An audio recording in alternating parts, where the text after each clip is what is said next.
তো আসসালামু আলাইকুম গাইস, আশা করি সবাই ভালো আছেন। আজকে আপনাদের দেখাবো সৌদি আরবে কীভাবে টিন লাগে। দেখেন এখন বক্স কাটতেছি।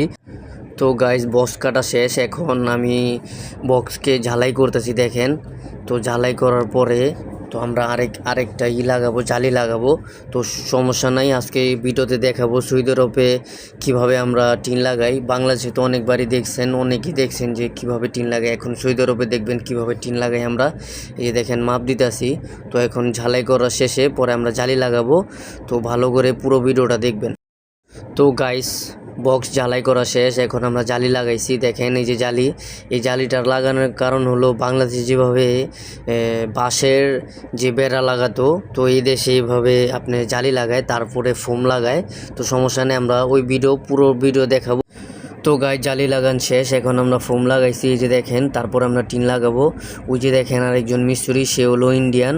দুজনে একসাথে উপরে কাজ করতেছি। উপরে যে গরম, অনেক গরম গাইস, সৌদি আরবের গরম অনেক বেশি।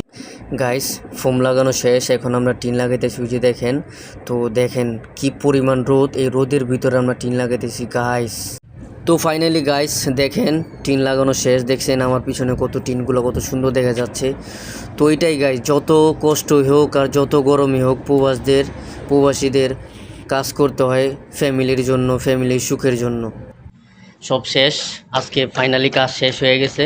তো দেখছিনি তো পুরো ভিডিও, তো লাইক কমেন্ট শেয়ার দিবেন ইনশাল্লাহ। আর পরবর্তীতে নতুন একটা ব্লগ নিয়ে আপনাদের মাঝে আবার আসবো। তো ভালো থাকবেন, সুস্থ থাকবেন, আল্লাহ হাফেজ।